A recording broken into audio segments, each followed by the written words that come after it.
qui peuvent nous aider à marcher comme tu veux que nous marchions. Dispose le cœur de chacun.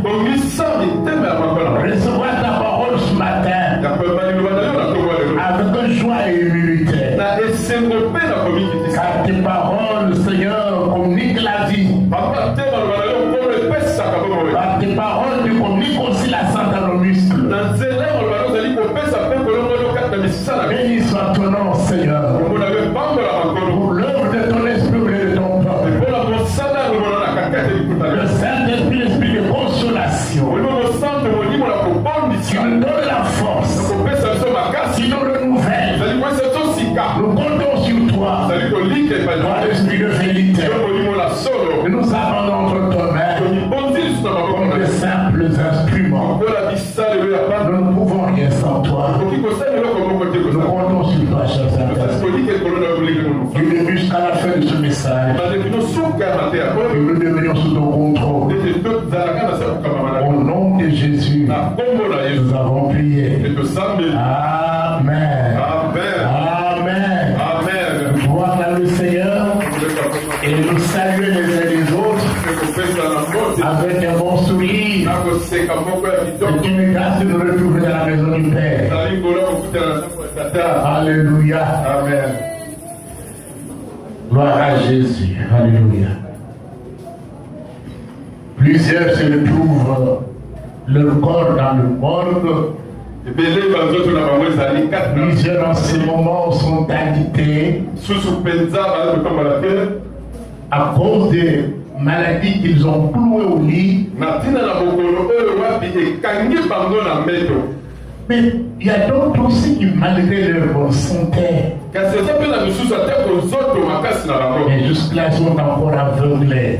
Ils ne comprennent pas la pertinence, l'importance d'appartenir à Dieu. Mais Dieu nous a fait à nous grâce de le connaître. Et ça, c'est une chose merveilleuse. Ce matin, nous allons prendre nos Bibles et ouvrir dans le livre de Néhémie. Nous sommes dans la continuité de notre thème mensuel sur le parcours d'un gagnant, le parcours d'un vainqueur. Nous allons lire le chapitre 6 du 1er au 14e verset.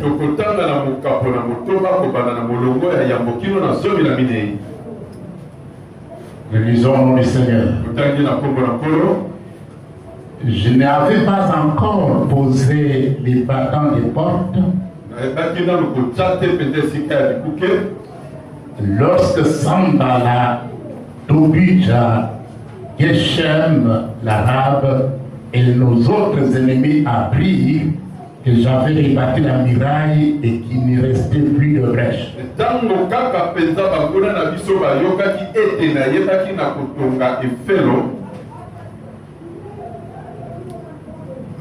Alors Sambala et Geshem m'envoyaient dire, viens. Et ayons ensemble une entrevue dans les villages de la vallée d'Ono.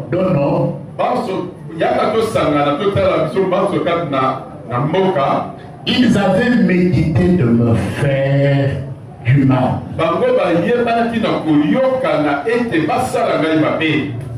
Je leur envoyais des messagers avec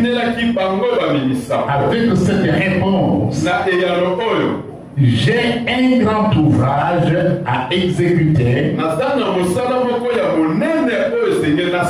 et je ne puis descendre. Le travail serait interrompu pendant que je le quitterai pour aller vers vous.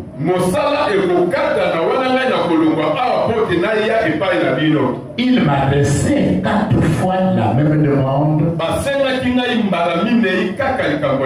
et je leur fis la même réponse. Sambala m'a envoyé ce message une 5e fois par son serviteur.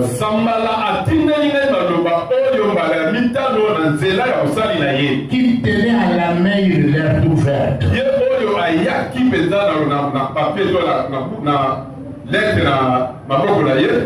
Il y était écrit: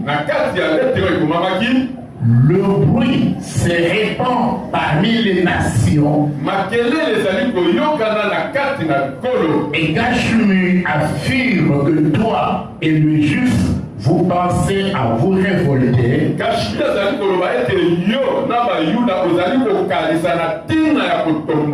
Et que c'est dans ce but que tu répartis la miracle. Tu vas, dit-on, devenir le roi. Tu as même établi des prophètes pour te proclamer à Jérusalem roi de Juda.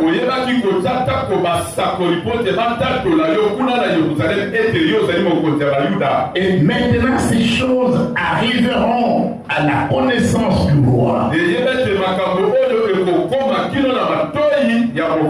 Viens donc et consultons-nous ensemble. Je fis répondre à Sambala: ce que tu dis là n'est pas. C'est toi qui l'inventes. Tous ces gens voulaient m'effrayer, nous effrayer. Et ils se disaient: ils perdront courage et l'œuvre ne se fera pas. Maintenant, oh Dieu, fortifie-moi. Je me rendis chez Shemaïja, fils d'Elaja, fils de Médabel. Il s'était enfermé et il dit: allons ensemble dans la maison de Dieu, au milieu du temple, et fermons les portes du temple, car ils viennent pour te tuer. Et c'est pendant la nuit qu'ils viendront pour te tuer.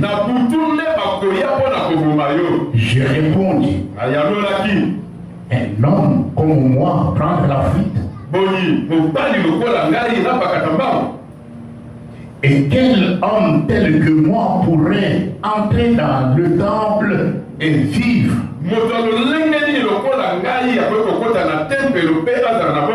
Je n'enterrai point. Et j'ai reconnu que ce n'était pas Dieu qui l'a envoyé. Mais il prophétisa ainsi sur moi parce que Sambala et Tobija lui avaient donné de l'argent.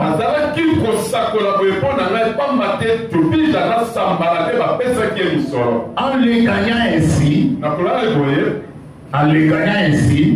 ils espéraient que j'aurais peur et que je suivrais ses avis et commettrais un péché. Et ils auraient profité de cette atteinte à ma réputation pour me couvrir d'opprobre. Souviens-toi, oh mon Dieu, de Tobija et de Sambala et de leurs œuvres. Souviens-toi aussi de Nada, la prophétesse, et des autres prophètes qui cherchaient à m'effrayer. C'est la parole du Seigneur. Nous sommes en train de voir ensemble quelques qualités qu'on retrouve chez un gagnant. Le dimanche passé, nous sommes séparés Sur un verset important qui nous garantit que nous sommes des vainqueurs. Au jour où nous avons donné notre vie à Jésus, Dieu nous a enrôlés dans un cortège de vainqueurs. Vous ne pouvez plus croire aux défaites,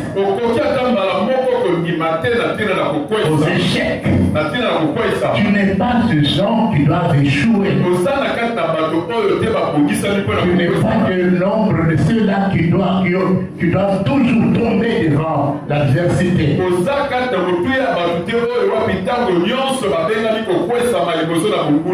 Mais ce matin, nous allons parler sur la troisième qualité. On retrouve chez un gagnant. C'est la fermeté. La fermeté. La fermeté est l'une des plus importantes caractéristiques. On retrouve chez beaucoup de gagnants. Elle se traduit par l'assurance, par la persévérance, par la détermination.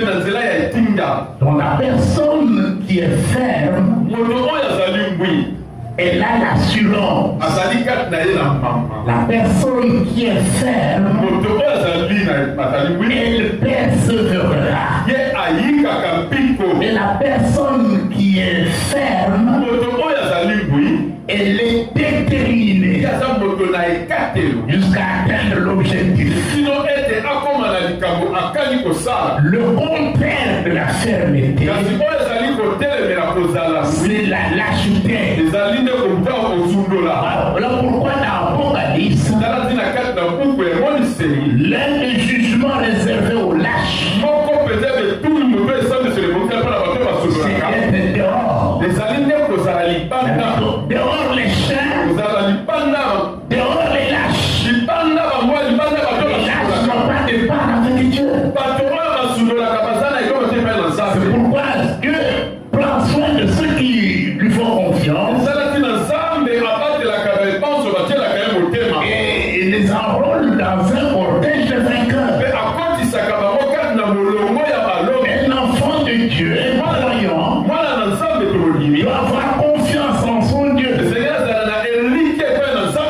Il doit être sûr que c'est Dieu à qui le pouvoir ne l'abandonnera pas. Écoutez mes frères et sœurs, la fermeté c'est un sentiment de confiance en soi, mais aussi en Dieu, surtout pour les croyants. Il est vrai qu'on peut trouver un homme, un païen qui est ferme dans sa décision. Mais je veux parler beaucoup plus des croyants. L'histoire que nous venons de lire, le récit de Néhémie, est très instructif. Il nous révèle beaucoup de choses dans le parcours des gagnants. Et nous voyons qu'il nous provient d'être toujours en garde contre une certaine catégorie de gens que nous pourrons rencontrer sur notre parcours.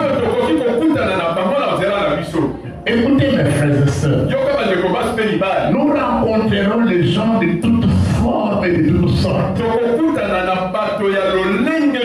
Mais c'est à nous de faire un jugement des valeurs.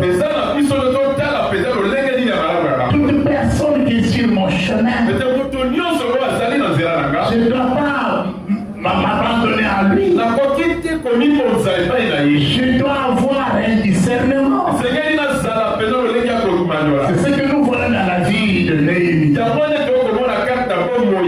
La Bible dit ceci. Néhémie était venu à Jérusalem avec la mission de rebâtir la muraille.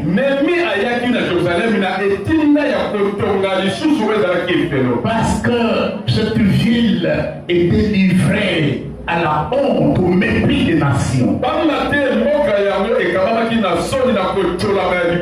Une ville qui faisait la fierté d'un peuple.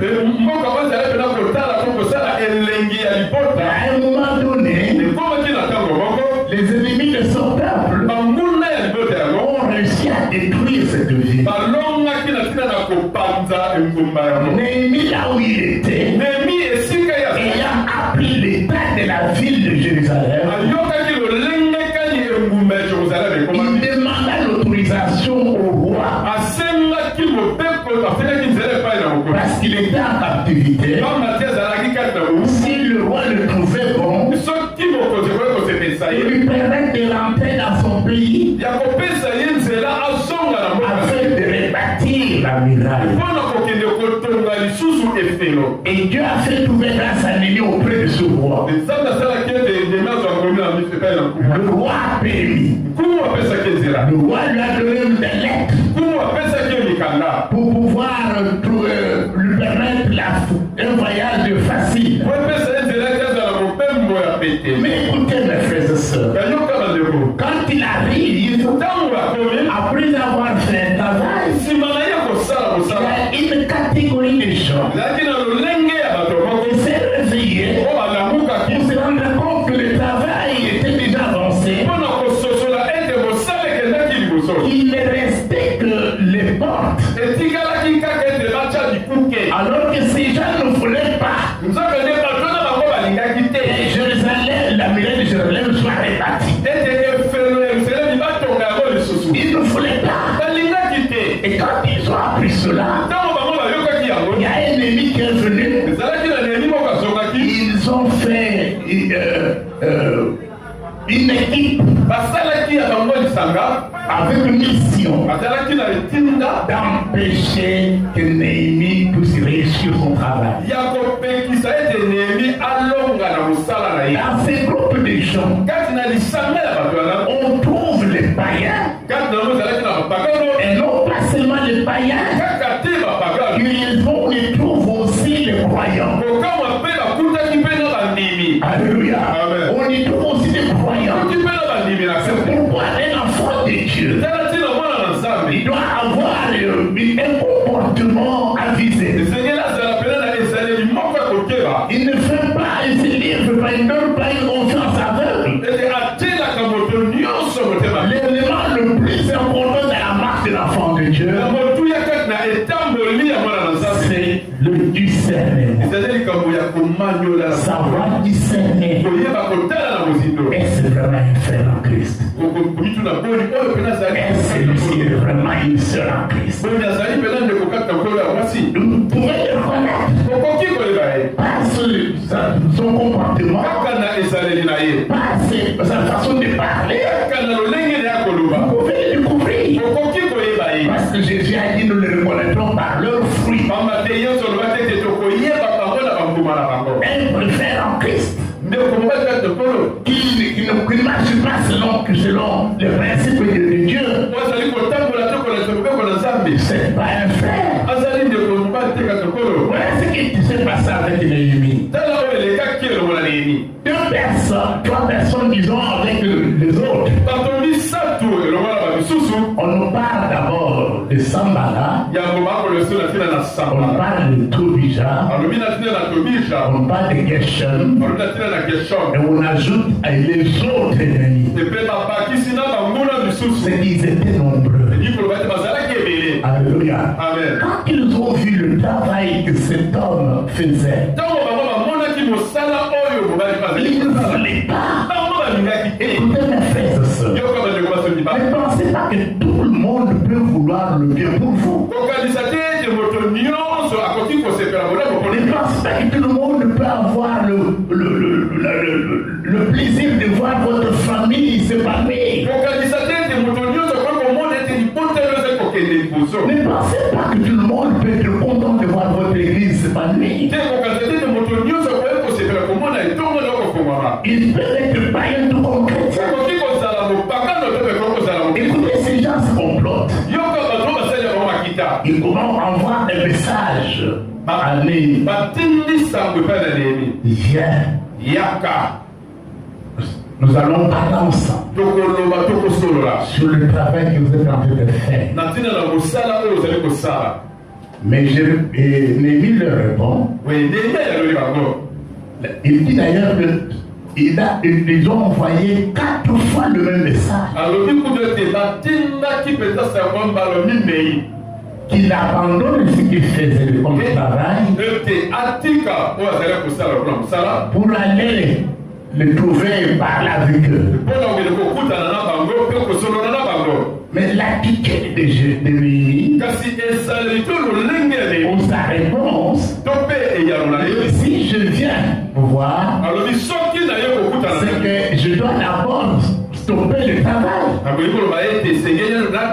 On ne peut pas prendre le travail. C'est ce que nous avons vu. Un véritable gagnant. Il est concentré sur son objectif. Il ne peut pas se laisser distraire par n'importe quoi. Or, l'intention de ces gens, c'était une manœuvre dilatoire, une façon d'empêcher l'avancement du travail. En voyant que Néhémie restait ferme, maintenant on lui envoie une personne avec une lettre. La 5e fois. Néhémie restait ferme. Écoutez cette lettre. Ils inventent une histoire. Nous avons appris que vous voulez vous rebeller. Vous avec les Juifs. Contre l'ordre du roi. Et vous-même d'ailleurs. Vous êtes là pour qu'on puisse vous rendre roi sur ce peuple. Ils ont inventé ce qui n'était pas réel. Et nous vivons des mêmes histoires aujourd'hui. Il y a des gens qui peuvent vous fabriquer une histoire. Vous ne connaissez ni la tête ni la queue. Et qui peuvent passer la comme une vérité. Et quand vous cherchez à vérifier, on a dit, il paraît, non, je n'étais pas là, on m'a raconté, histoire comme ça. Et ce qui est grave, on trouve les mêmes comportements même dans nos églises. Ce qui est grave, on peut vous coller une étiquette que tu n'as pas. Ce que toi tu n'es pas. Vous savez, il y a des Mobadia, son plus matin. Une histoire qui commence comme ça. Quand Moba naïe. Et quand vous suivez un peu de près, c'est fort sur toute la ligne. Et des belles choses se passent, non pas seulement du milieu païen, même dans l'église. Vous savez, l'église est un ensemble de tout. Hein. Il y a les rachetés dans l'église. Mais il y a aussi ceux qui sont des instruments ou des éléments de l'ennemi. C'est pourquoi quand on est dans l'église, j'ai toujours dit surtout aux jeunes filles, ne faites pas confiance à un frère parce que vous priez avec lui dans une église. Il faut être sûr que ce frère est réellement convaincu.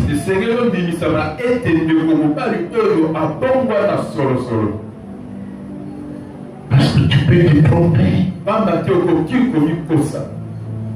Nous avons des foyers à problème aujourd'hui.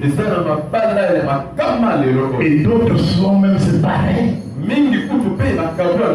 Et ce n'était pas des païens. Des frères et sœurs dans l'église.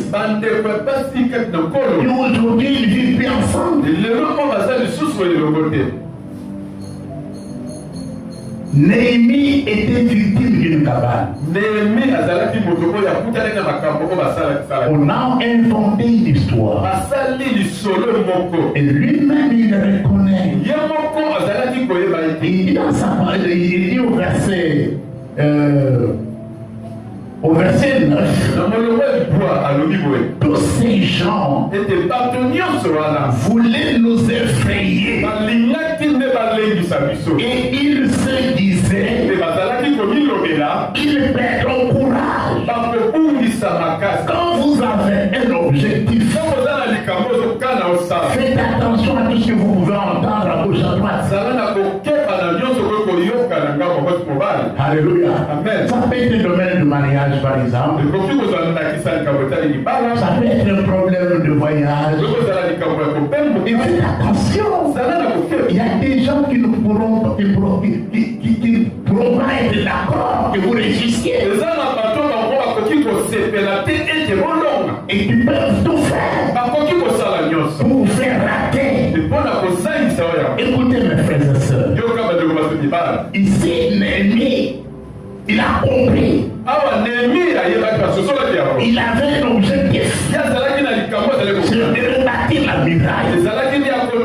Laisser son peuple et sa vie dans un état de sécurité. Parce qu'à l'époque, les grandes villes étaient protégées par des murs. Il y avait des portes d'entrée. Et à la porte, on mettait une sentinelle. Personne ne pouvait avoir l'accès facile. Non. Il doit être vu par la sentinelle. Mais lorsque la muraille est détruite, l'ennemi peut entrer par n'importe quelle voie. Alléluia. Voilà pourquoi Néhémie, cela lui a tenu à cœur. On voyait que sa vie et son peuple étaient en danger. Il fallait rebâtir la muraille. Mais ce qui n'était pas de la volonté des ennemis de Jérusalem. J'ai toujours dit que nous avons tous des ennemis. Et vous pouvez connaître. Mais les autres que vous ne pouvez pas connaître. Alléluia. Qui sont là. Qui peuvent vous combattre en silence. Mais nous ne sommes pas là pour les chercher. Mais une fois que nous pouvons nous mettre en face, le Saint-Esprit nous aide à les découvrir. Par leur attitude, par leur propos, par leur comportement. On peut les découvrir. Quand ils ont vu que le message qu'ils ont envoyé à Néhémie, ça n'a pas tenu, ils ont utilisé un prophète entre guillemets. Ils lui ont donné l'argent pour lui dire, tu vas prophétiser sur Néhémie. Nous devons le couvrir de honte. Nous devons détruire sa réputation. C'est pourquoi, mes frères et sœurs, les hommes qui veulent aller loin, qui veulent réussir, ils veillent aussi sur leur réputation. Parce que votre propre témoignage peut constituer un frein à votre progrès. Votre témoignage peut vous ouvrir des portes. Tout comme votre témoignage peut vous fermer des portes. Si on vous reconnaît que vous êtes malhonnête, Vous n'êtes pas sérieux. Personne ne vous fait la confiance. Alléluia. Amen. Et ces gens ont cherché d'abord à détruire la réputation de l'ennemi. Et ce prophète, au départ, l'ennemi en lisant, il avait confiance en lui. C'est l'ennemi qui est parti vers lui. Il l'a trouvé, il s'était enfermé dans la maison. Et quand il m'est arrivé, voilà, cette personne lui dit ceci. Écoute, Néhémie, ta vie est en danger. Ta vie est en danger. On veut te tuer. Fais attention. Je te donne un conseil. Allons nous cacher dans le temple. Nous allons fermer les portes du temple. Parce qu'ils ont résolu de te tuer pendant la nuit. Maintenant, Néhémie réfléchit. Il fait un discernement. Il dit que ce n'est pas n'importe qui est occupé à entrer dans le temple. Alléluia. Amen. Il a compris comment si cet homme parle de la part de Dieu. Il ne pouvait pas me demander d'aller dans le temple. Parce qu'il demandait à Néhémie de pouvoir fuir ces gens. La première chose qui m'a beaucoup plu dans l'attitude de Néhémie, il répond d'abord, un homme comme moi fuit. En d'autres termes, Néhémie se connaissait qui il était. Alléluia. Amen. On est ensemble? Alléluia. Amen. Dans la vie, vous devez vous connaître qui vous êtes. Néhémie dit, un homme comme moi. Pendant la faute devant mes ennemis.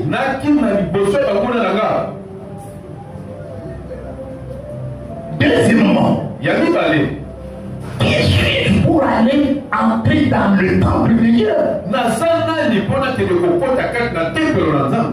Un homme comme toi peut entrer dans le temple et continuer à vivre. C'est par là qu'il tire une conclusion. Il dit, j'ai reconnu que ce n'était pas Dieu qui l'avait envoyé. Écoutez mes frères et sœurs, je reviens sur le discernement. La Bible dit qu'un homme de Dieu parle de la parole de Dieu. Celui que Dieu envoie, il parle de la parole de Dieu. Tout ce qu'il peut faire est soutenu par la parole de Dieu, est motivé par la parole de Dieu. Néhémie a compris que ça ne pouvait pas être Dieu. Mes frères et sœurs, pour arriver à un véritable discernement, il faut avoir la connaissance de la parole de Dieu. Alléluia. Amen. Aujourd'hui, il y a des gens qui tombent dans le charme des faux prophètes.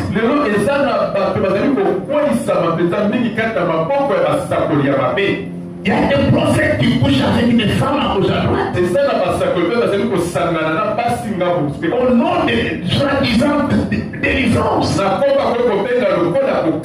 Moi je suis un moyen de Dieu. Si je couche avec toi, mon onction va t'influencer et tu seras impacté. J'en ai connu dans mon parcours. J'ai dû suspendre les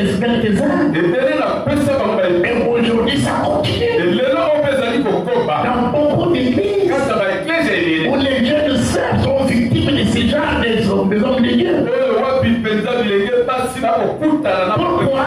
Parce que les gens n'ont pas la connaissance de la volonté de la parole de Dieu.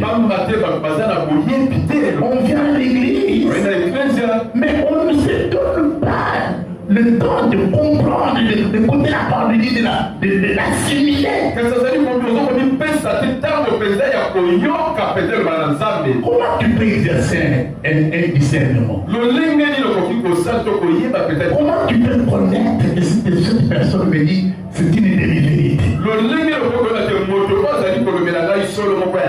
Un jour, on était dans cette église qu'on avait reçue. Il serait venu me trouver.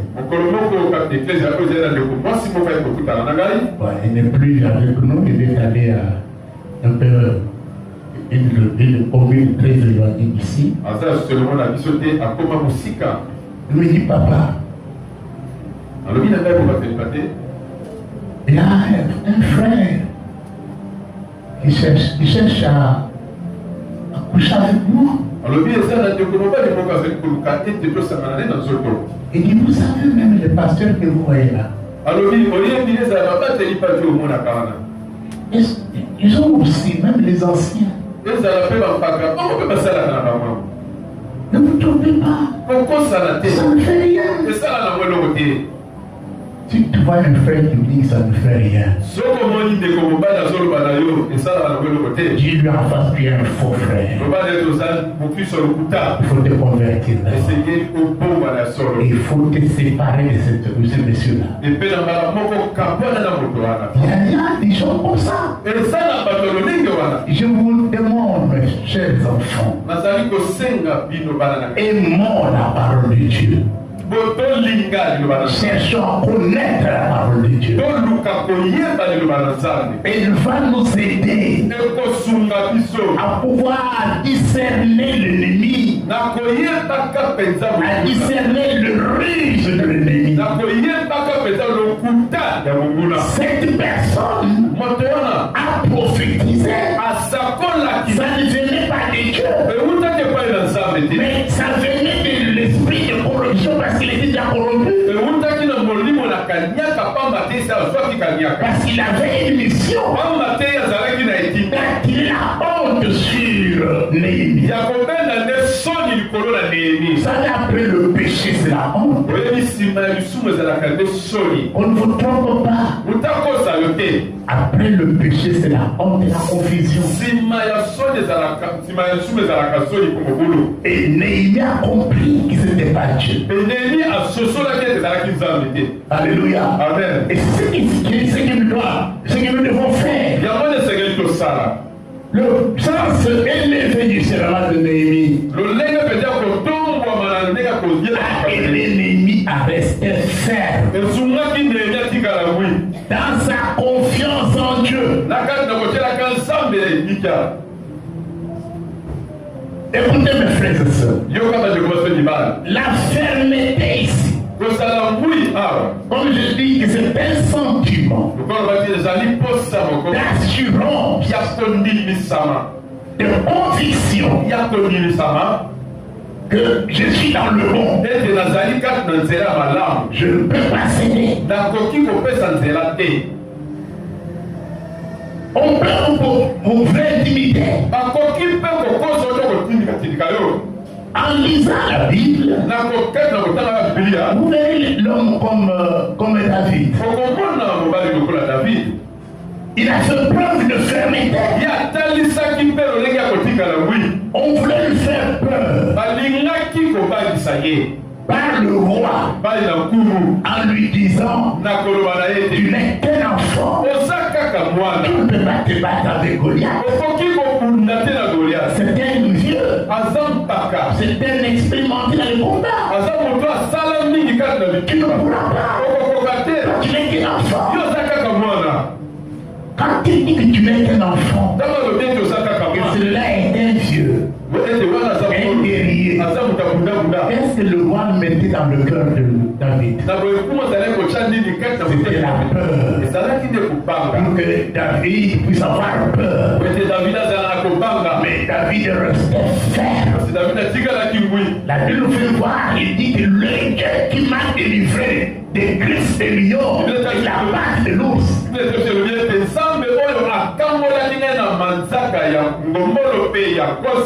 il me délivra de cette circonstance. Le roi a remarqué la fermeté de David. Il n'avait pas le choix de laisser David aller se battre. Écoutez mes frères, les gens qui gagnent ne sont pas exemptés de la peur d'intimidation. Car on ne peut pas parler de la fermeté s'il n'y a pas de preuve. C'est en face de preuve on doit prouver la fermeté. Imaginez les amis de David et Daniel par exemple. On leur dit voilà, vous avez refusé de vous prospérer devant la statue du roi.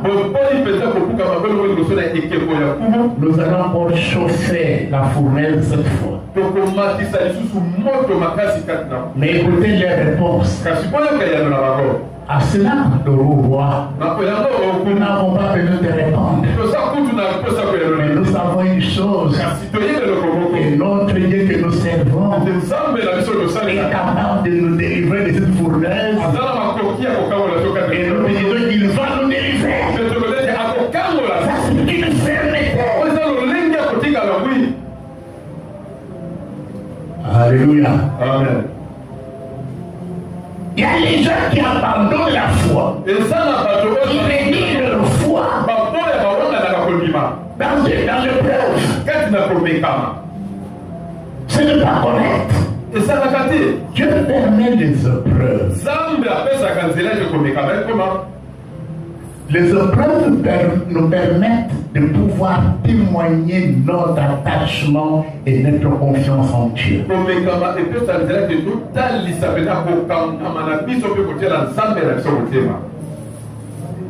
On ne peut pas vivre une vie de victoire sans épreuve. Il n'y a pas de réussite sans épreuve. Et les épreuves, ça fait partie du quotidien du chrétien. Alléluia. Les gens qui ont marché avec Dieu, qui ont triomphé, on fait preuve de la fermeté. Voilà pourquoi Ésaïe, chapitre 26 d'Ésaïe, nous allons lire 3e et 4e verset. J'ai beaucoup aimé la déclaration de Ésaïe.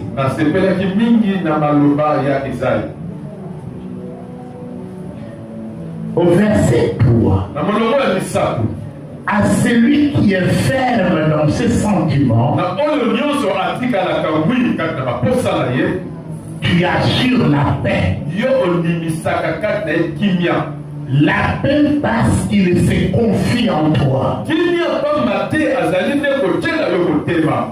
Verset 4. Confiez-vous à l'Éternel à perpétuité. Car l'Éternel est le rocher des âges. Pourquoi cet homme fait cette déclaration affirmative?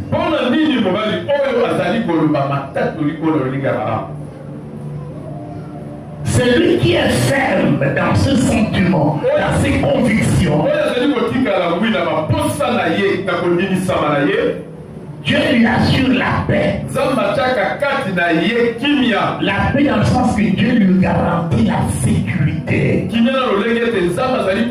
C'est comme s'il entendait une voix douce de Dieu qui lui disait Dieu le contrôle. Ne crains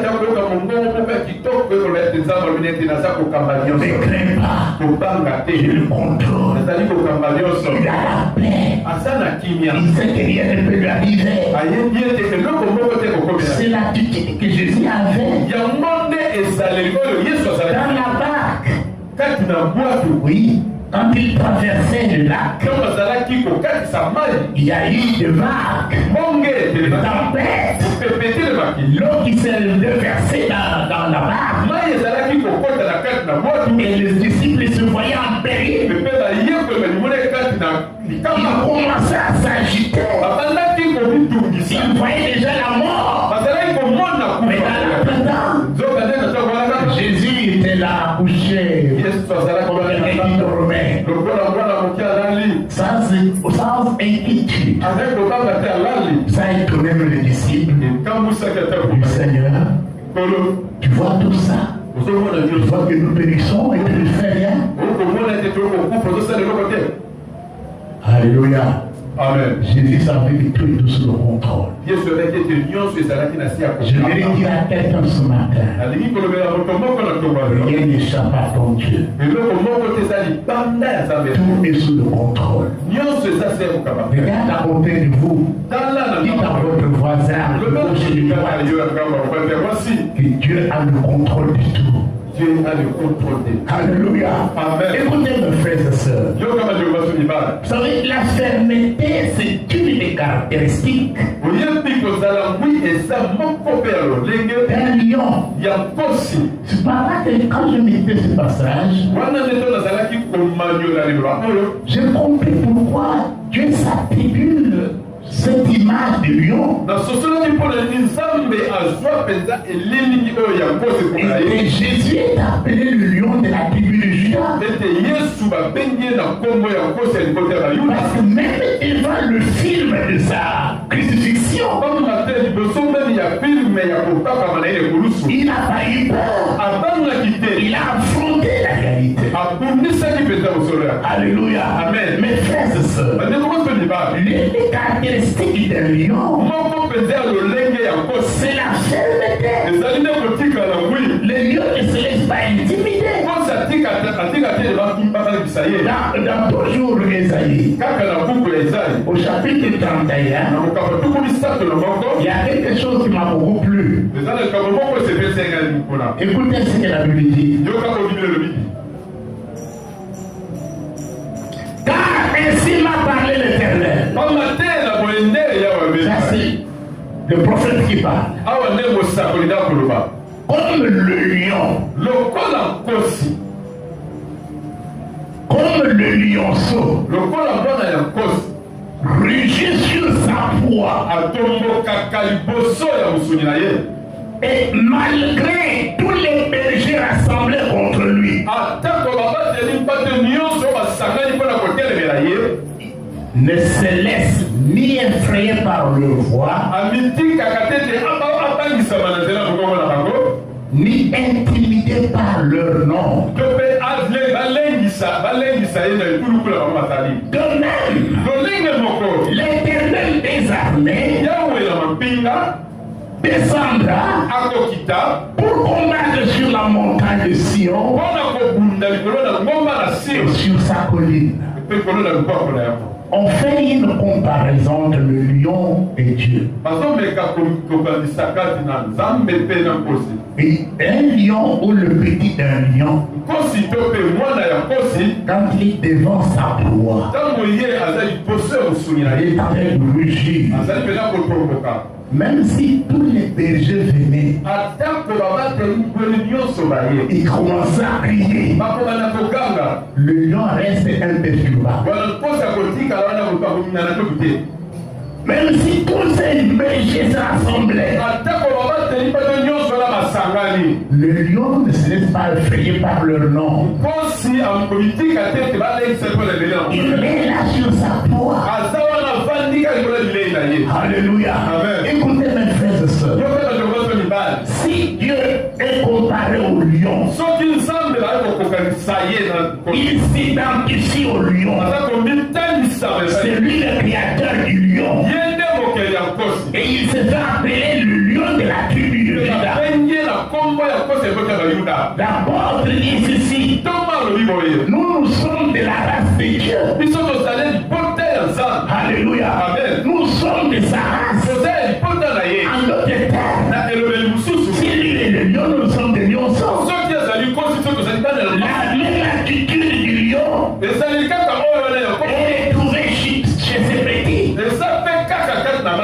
Alléluia. Amen. La même attitude de Christ doit être trouvée dans ceux qui le croient en lui. Et c'est ce que nous sommes. Écoutez mes frères et sœurs. Néhémie connaissait qui il était. Il dit un homme comme moi prendre la foule. Il se connaissait. Un homme comme moi tremblait devant un problème. Non, il avait confiance en son Dieu. C'est pour cela, bien évidemment, nous devons comprendre une chose, que l'attitude de Néhémie montre qu'il avait confiance en son Dieu. Il avait confiance en son Dieu. C'est pour cela, mes frères, nous devons comprendre qu'il n'y a pas un gagnant qui doit se faire remarquer sans qu'il y ait la fermeté dans sa vie. Parce qu'il aura à affronter toutes sortes d'éventualités.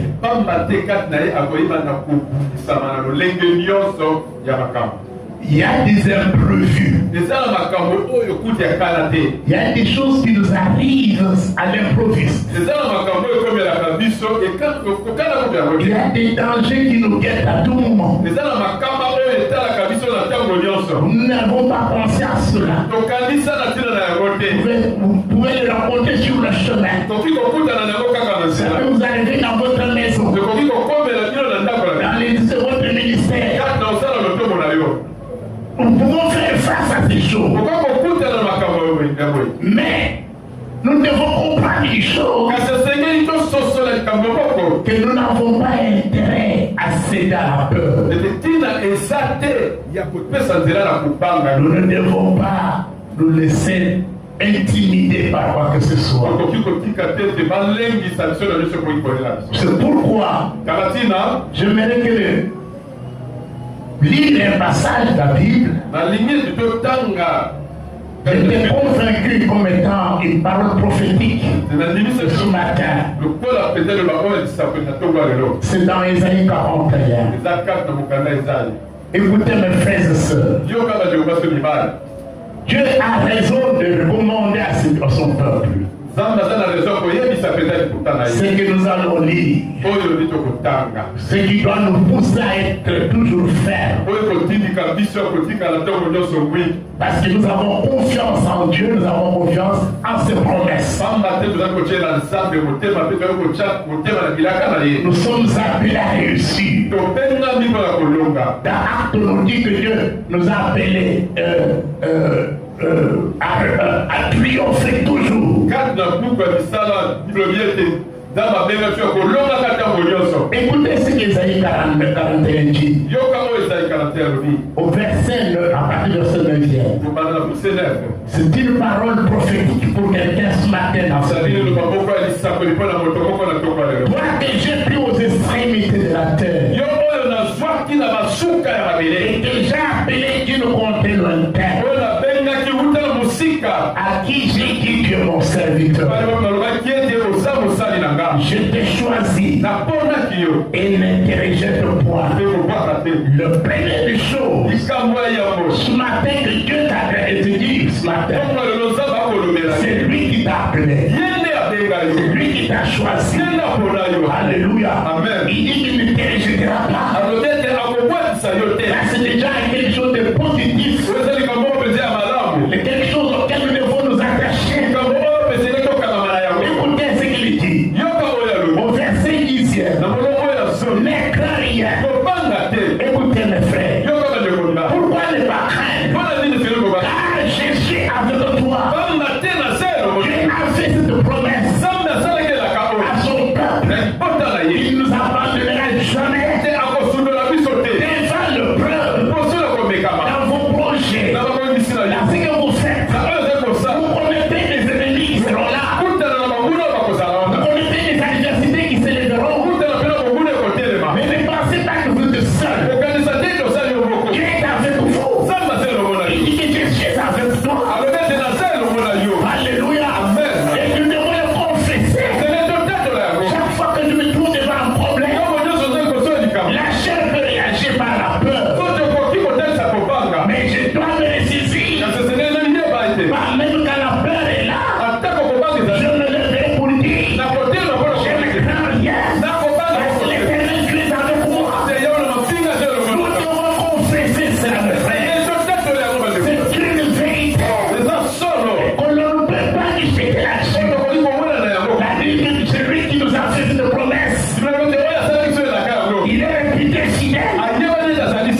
qui fait que le gagnant n'a pas peur.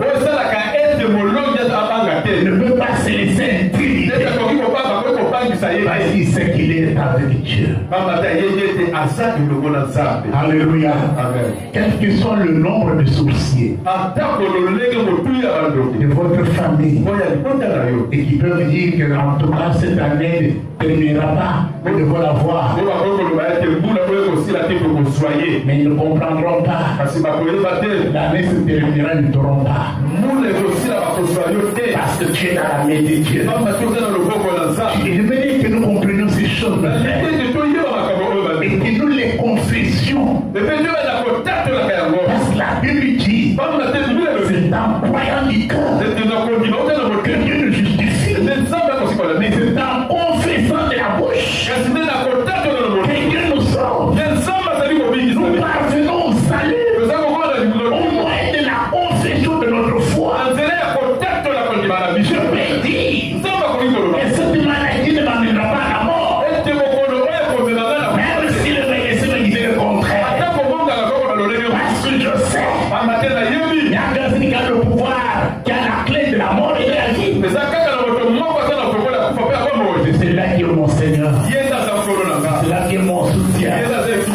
C'est là qui est mon protecteur. C'est lui qui détient la clé là. Pourquoi il dit quand j'ouvre, personne ne peut fermer. Quand je ferme, personne ne peut ouvrir. Celui qui ouvre une porte de la mort pour toi, il est prêt. Tu ne mourras pas. Alléluia. Tu ne mourras pas. Écoutez, je dis que c'est une parole prophétique pour vous. Écoutez mes frères et sœurs. Dieu nous dit, ne promène pas de regard inquiet. Ça veut dire que quelqu'un regarde avoir un regard inquiet. La tête de la gauche, vous doutez. La tête de la droite, vous doutez. Jésus a rencontré telle personne couchée, des malades paralysés pendant plus d'une trentaine d'années. Il était là avec sa natte. Pas de famille, pas d'amis. Il ne pouvait rien. Il pouvait voir les autres être guéris en se jetant dans l'eau. Il n'avait personne pour l'aider. Jésus s'approche de lui. Il dit, veux-tu être guéri? La réponse, je n'ai personne. Je vais te dire, ne dis plus jamais que tu n'as personne. Tu as Jésus. Jésus plus que ton père. Jésus plus que ton grand frère. J'aimerais dire à quelqu'un, Jésus plus que le docteur. Alléluia. Tu as Jésus. Et voilà pourquoi nous disons qu'il est notre tout suffisant. Il nous suffit. Écoutez mes frères et sœurs. Il dit, ne promène pas de regards inquiets. Je ne pas à gauche, déjà à gauche. Je suis à droite. Ne te dis pas que je n'ai personne. Tu as quelqu'un. Alléluia. Et ce quelqu'un, c'est le créateur de tout. Ce quelqu'un, c'est le maître de tout. Il a la maîtrise des temps, il a la maîtrise des circonstances. Voilà cet homme en qui nous croyons. Il y a quelqu'un ce matin. Car je suis ton Dieu. Pourquoi tu ne dois pas avoir des regards inquiets? Pourquoi? Parce que Dieu là est ton Dieu. Mais pas la vie de notre Dieu. Non. Quand Jésus apprenait à ses disciples comment prier, il a fait voir que Dieu était notre Père. Mais moi, je vois Dieu comme étant mon Père à moi. Mon Dieu à moi. Alléluia. Amen. Il est à moi. Il me dit que je suis ton Dieu. Il est notre Dieu. Oui, c'est bien. Mais je vais personnifier ces dieux à mon niveau. Il est mon Dieu. Mais je vois que j'ai confiance en toi. Je n'ai que toi. Ne promène pas de regards inquiets. Car je suis ton Dieu. Je te fortifie. Je viens à ton secours. C'est un moment compliqué. Vous pensez déjà à l'échec. Avant d'arriver même au bout. Écoutez, je dis. Il est sur ton chemin pour te secourir. Il y a les gens dont les fiançailles sont d'abord de bouffe. Écoutez mes frères et sœurs, si c'est Dieu qui vous a mis sur le chemin de cet homme ou sur le phare, vous allez vous marier. Alléluia. J'ai connu le goût de fiançailles qui étaient, les gens étaient contre. Moi-même, je suis un témoignage. Même mon épouse était un témoignage. Son père ne voulait pas épouser quelqu'un de ma tribu. Moi, de mon côté, personne. Quand je l'ai appris que je vais me marier, je vais une fiancée. Elle est de quelle tribu? Je vois d'abord, c'était une fille de la province de Mantoudou.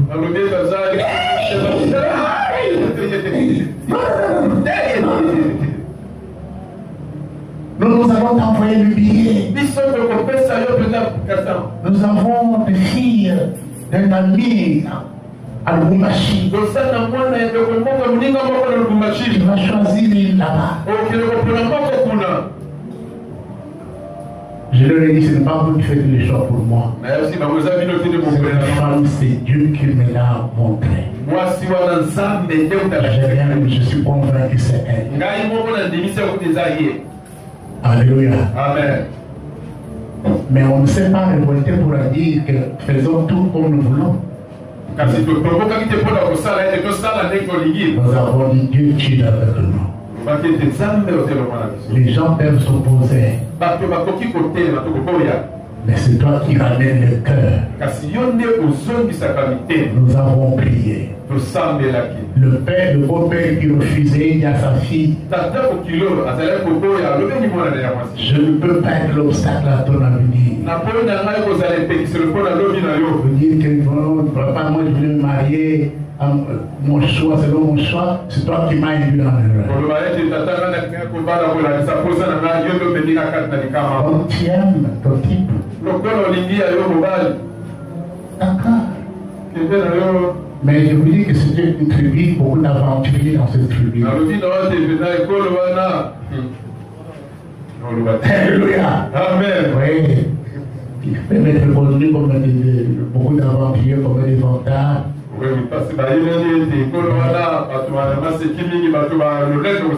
avait affaire à quelqu'un que Jésus avait déjà ramolli.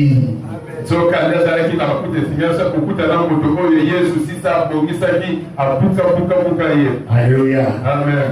Et Dieu nous a fait grâce. Je reçois le message de ma famille. Comme tu as étudié, tu es devenu responsable. Tu peux faire ton choix. Nous ne pouvons plus nous opposer. Nous avons gagné. Je vais dire à quelqu'un, tu vas gagner. Malgré nos oppositions, tu gagneras. Alléluia. Amen. Malgré les oppositions,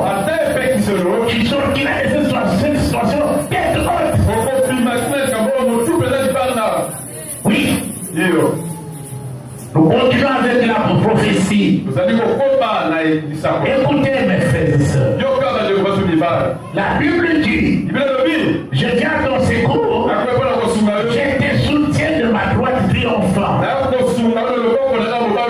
Et il te fait la promesse. Écoutez bien. Voici, ils seront confondus. Ils seront couverts de honte. Tous ceux qui sont irrités contre toi. Ils seront réduits à rien. Ils périront. Ceux qui disputent contre toi. Tu les chercheras et ne les trouveras plus. Ceux qui te suscitent querelle. Ils seront réduits à rien. Ils ne seront plus ceux qui te faisaient la guerre. Est-ce que tu as les gens qui te combattent aujourd'hui? Et que c'est une parole prophétique pour toi. Dieu te donne une promesse. Ce n'est pas toi qui vas les tuer. C'est pas toi. Dieu va s'occuper de tes ennemis. Parce qu'il a dit à moi la vengeance. À moi la rétribution. Alléluia. C'est Dieu qui paye. C'est Dieu qui nous venge. Et Dieu te vengera. Il se lèvera. Écoutez mes frères. Qui qu'il soit. Dieu s'occupera de lui. Oh Seigneur, merci. Et le dernier, car je suis l'Éternel ton Dieu, qui fortifie ta droite, qui te dit,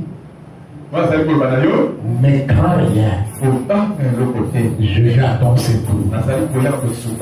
Un gagnant est ferme. Néhémie était ferme. Ce n'est pas pour rien. Et chaque fois qu'il se trouvait devant ses ennemis, il parlait à son Dieu. Il dit par exemple ce que nous avons vu. Oh Dieu, fortifie-moi. Il demande à Dieu de nous donner encore la force. Car nous ne triomphons pas par notre propre force. Mais c'est Dieu qui nous fait toujours triompher. Un chrétien honte sur son Dieu. Voilà pourquoi il peut rester ferme. Parce que je sais que mon Dieu a le contrôle. Parce que je sais que mon Dieu est tout puissant. Parce que je sais que mon Dieu ne vient jamais en retard. Il est là. Il me promet son secours. Il ne manquera pas. Il me donne la force de pouvoir résister. Mais c'est quand il concerne la victoire finale. Ça c'est lui qui amène l'artisan. Alléluia. Le parcours des gagnants. On connaît un gagnant par la fermeté. On connaît un gagnant par sa foi en Dieu. Il est focalisé sur l'objectif. Il ne s'occupe pas des épreuves. Il ne se laisse pas effrayer par quoi que ce soit. Lèvons-nous là où nous sommes. Je veux dire que chacun dise quelque chose à Dieu. Si tu as des ennemis, des gens qui ne t'aiment pas, des gens qui font tout pour te nuire, écoutez mes frères, parle ces paroles. Dis à Dieu que rien ne me fera trembler. Je me promets ton secours. C'est toi qui vas t'occuper de mes ennemis. Moi je les regarde sur toi. Parle à Dieu. Au nom de Jésus, élevons nos voix. Alléluia.